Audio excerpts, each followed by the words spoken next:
بسم الله الرحمن الرحيم. ألف لام را، تلك آيات الكتاب المبين. إنا أنزلناه قرآنا عربيا لعلكم تعقلون. نحن نقص عليك أحسن القصص بما أوحينا إليك هذا القرآن وإن كنت من قبله لمن الغافلين. إذ قال يوسف لأبيه يا أبت إني رأيت 11 كوكبا والشمس والقمر رأيتهم لي ساجدين. قال يا بني لا تقصص رؤياك على إخوتك فيكيدوا لك كيدا إن الشيطان للإنسان عدو مبين. وكذلك يجتبيك ربك ويعلمك من تأويل الأحاديث ويتم نعمته عليك وعلى آل يعقوب كما أتمها على أبويك من قبل إبراهيم وإسحاق إن ربك عليم حكيم. لقد كان في يوسف وإخوته آيات للسائلين إذ قالوا ليوسف وأخوه أحب إلى أبينا منا ونحن عصبة إن أبانا لفي ضلال مبين. اقتلوا يوسف أو اطرحوه أرضا يخل لكم وجه أبيكم وتكونوا من بعده قوما صالحين. قال قائل منهم لا تقتلوا يوسف وألقوه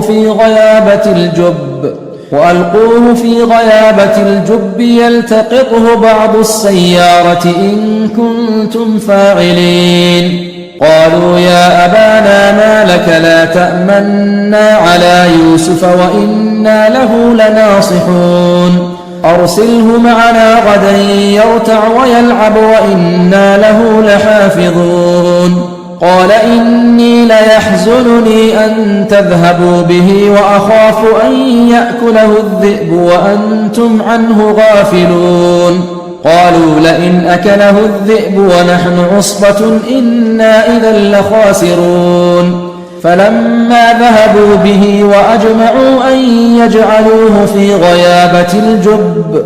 وأوحينا إليه لتنبئنهم بأمرهم هذا وهم لا يشعرون. وجاءوا أباهم عشاء يبكون.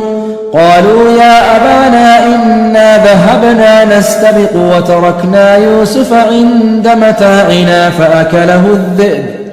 وما أنت بمؤمن لنا ولو كنا صادقين. وجاءوا على قميصه بدم كذب قال بل سولت لكم أنفسكم أمرا فصبر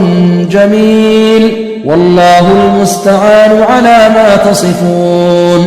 وجاءت سيارة فأرسلوا واردهم فأدلى دلوه قال يا بشرى هذا غلام وأسروه بضاعة والله عليم بما يعملون. وشروه بثمن بخس دراهم معدودة وكانوا فيه من الزاهدين. وقال الذي اشتراه من مصر لامرأته أكرمي مثواه عسى أن ينفعنا أو نتخذه ولدا. وكذلك مكنا ليوسف في الأرض ولنعلمه من تأويل الأحاديث والله غالب على أمره ولكن أكثر الناس لا يعلمون. ولما بلغ أشده آتيناه حكما وعلما وكذلك نجزي المحسنين. وراودته التي هو في بيتها عن نفسه وغلقت الأبواب وقالت هيت لك قال معاذ الله إنه ربي أحسن مثواي إنه لا يفلح الظالمون. ولقد همت به وهم بها لولا أن رأى برهان ربه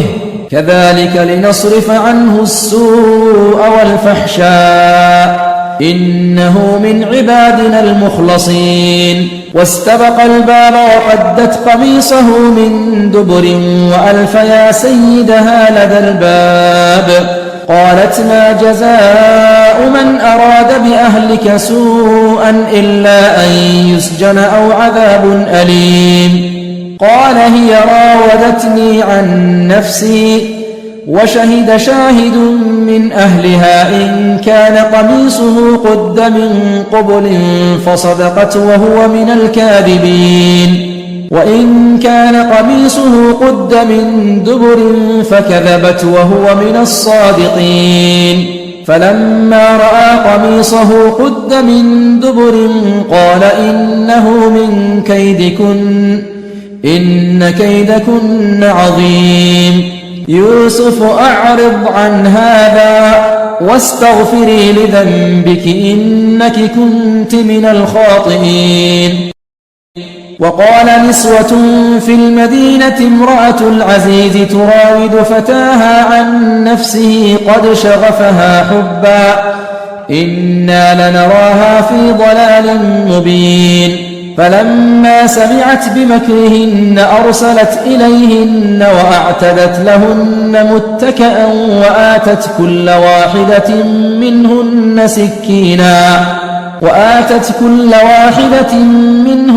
سكينا وقالت اخرج عليهن فلما رأينه أكبرنه وقطعن أيديهن وقلن حاش لله ما هذا بشرا إن هذا إلا ملك كريم قالت فذلكن الذي لمتنني فيه ولقد راودته عن نفسه فاستعصم ولئن لم يفعل ما آمره ليسجنن وليكون من الصاغرين قال رب السجن أحب إلي مما يدعونني إليه وإلا تصرف عني كيدهن أصب إليهن وأكن من الجاهلين فاستجاب له ربه فصرف عنه كيدهن إنه هو السميع العليم ثم بدا لهم من بعد ما رأوا الآيات ليسجننه حتى حين ودخل معه السجن فتيان قال أحدهما إني أراني أعصر خمرا وقال الآخر إني أراني أحمل فوق رأسي خبزا تأكل الطير منه نبئنا بتأويله إنا نراك من المحسنين قال لا يأتيكما طعام ترزقانه إلا نبأتكما بتأويله قبل أن يأتيكما ذلكما مما علمني ربي إني تركت ملة قوم لا يؤمنون بالله وهم بالآخرة هم كافرون واتبعت ملة آبائي إبراهيم وإسحاق ويعقوب ما كان لنا أن نشرك بالله من شيء ذلك من فضل الله علينا وعلى الناس ولكن أكثر الناس لا يشكرون يا صاحبي السجن أأرباب متفرقون خير أم الله الواحد القهار ما تعبدون من دونه إلا أسماء سميتموها أنتم وآباؤكم ما أنزل الله بها من سلطان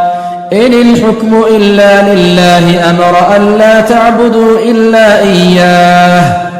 ذلك الدين القيم ولكن أكثر الناس لا يعلمون يا صاحبي السجن أما أحدكما فيسقي ربه خمرا وأما الآخر فيصلب فتأكل الطير من رأسه قضي الأمر الذي فيه تستفتيان وقال للذي ظن أنه ناج منه اذكرني عند ربك فأنساه الشيطان ذكر ربه فأنساه الشيطان ذكر ربه فلبث في السجن 9 سنين.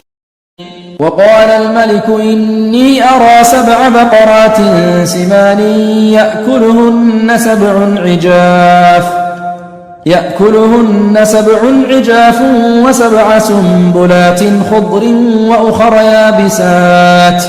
يا أيها الملأ أفتوني في رؤياي إن كنتم للرؤيا تعبرون. قالوا أضغاث أحلام وما نحن بتأويل الأحلام بعالمين. وقال الذي نجا منهما وادكر بعد أمة أنا أنبئكم بتأويله فأرسلون. يوسف أيها الصديق أفتنا في 7 بقرات سمان يأكلهن 7 عجاف و7 سنبلات خضر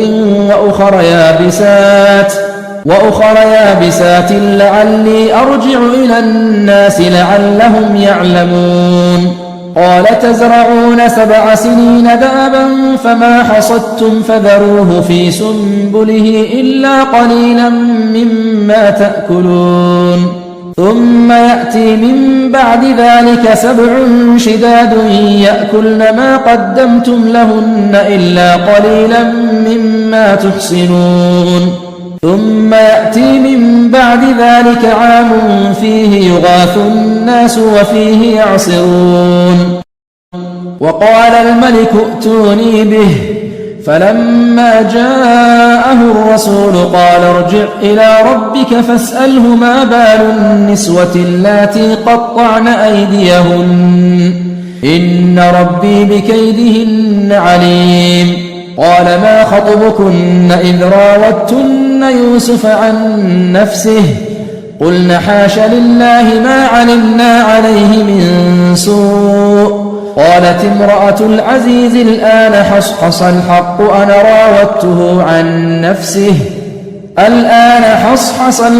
أنا راودته عن نفسه وإنه لمن الصادقين. ذلك ليعلم أني لم أخنه بالغيب وأن الله لا يهدي كيد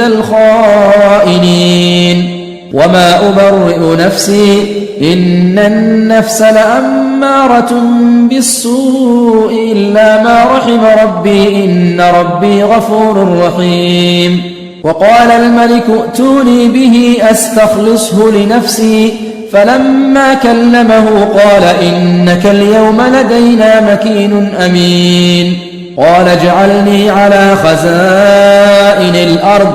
إني حفيظ عليم. وكذلك مكنا ليوسف في الأرض يتبوأ منها حيث يشاء نصيب برحمتنا من نشاء ولا نضيع أجر المحسنين. ولأجر الآخرة خير للذين آمنوا وكانوا يتقون.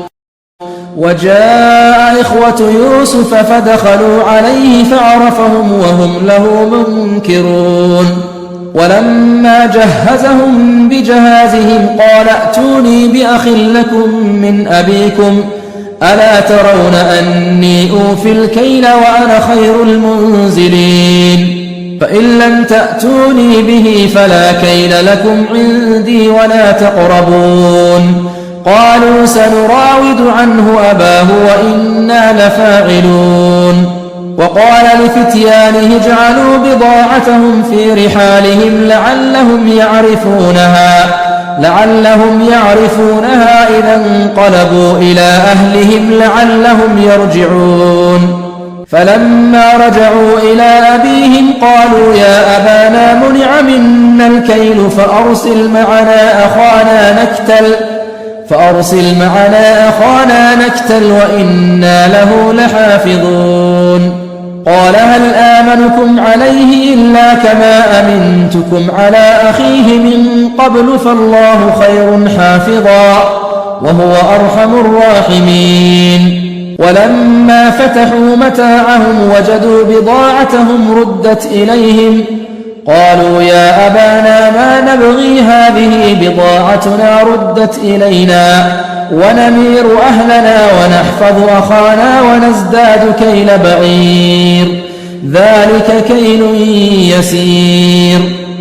قال لن أرسله معكم حتى تؤتون موثقا من الله لتأتونني به إلا أن يحاط بكم فلما آتوه موثقهم قال الله على ما نقول وكيل وقال يا بني لا تدخلوا من باب واحد وادخلوا من أبواب متفرقة وما أغني عنكم من الله من شيء إن الحكم إلا لله عليه توكلت وعليه فليتوكل المتوكلون ولما دخلوا من حيث أمرهم أبوهم ما كان يغني عنهم من الله من شيء إلا حاجة في نفس يعقوب قضاها وإنه لذو علم لما علمناه ولكن أكثر الناس لا يعلمون ولما دخلوا على يوسف آوى إليه أخاه قال إني أنا أخوك فلا تبتئس بما كانوا يعملون فلما جهزهم بجهازهم جعل السقاية في رحل أخيه ثم أذن مؤذن أيتها العير إنكم لسارقون قالوا وأقبلوا عليهم ماذا تفقدون قالوا نفقد صواع الملك ولمن جاء به حمل بعير وأنا به زعيم قالوا تالله لقد علمتم ما جئنا لنفسد في الأرض وما كنا سارقين قالوا فما جزاؤه إن كنتم كاذبين قالوا جزاؤه من وجد في رحله فهو جزاؤه كذلك نجزي الظالمين فبدأ بأوعيتهم قبل وعاء أخيه ثم استخرجها من وعاء أخيه كذلك كدنا ليوسف ما كان ليأخذ أخاه في دين الملك إلا أن يشاء الله نرفع درجات من نشاء وفوق كل ذي علم عليم قالوا إن يسرق فقد سرق أخ له من قبل فأسرها يوسف في نفسه ولم يبدها لهم قال أنتم شر مكانا والله أعلم بما تصفون قالوا يا أيها العزيز إن له أبا شيخا كبيرا فخذ أحدنا مكانه إنا نراك من المحسنين قال معاذ الله أن نأخذ إلا من وجدنا متاعنا عنده إنا إذا لظالمون فلما استيئسوا منه خلصوا نجيا قال كبيرهم ألم تعلموا أن أباكم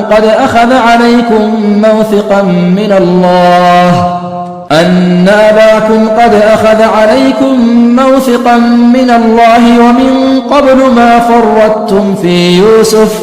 فلن أبرح الأرض حتى يأذن لي أبي أو يحكم الله لي وهو خير الحاكمين ارجعوا إلى أبيكم فقولوا يا أبانا إن ابنك سرق وما شهدنا إلا بما علمنا وما كنا للغيب حافظين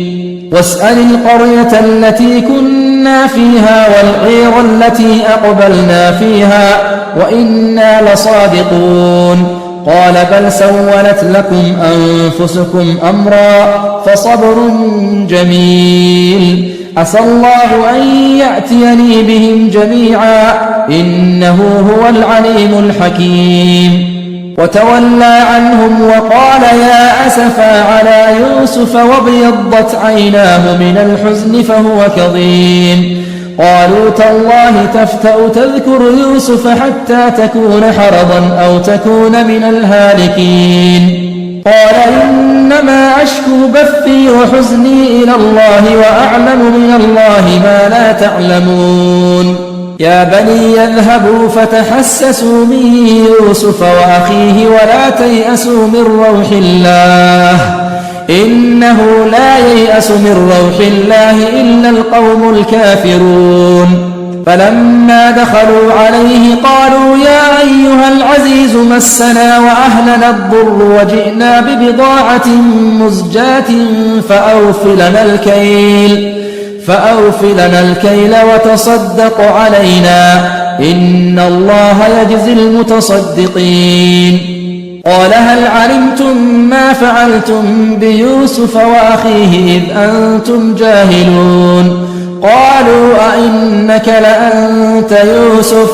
قال أنا يوسف وهذا أخي قد من الله علينا إنه من يتق ويصبر فإن الله لا يضيع أجر المحسنين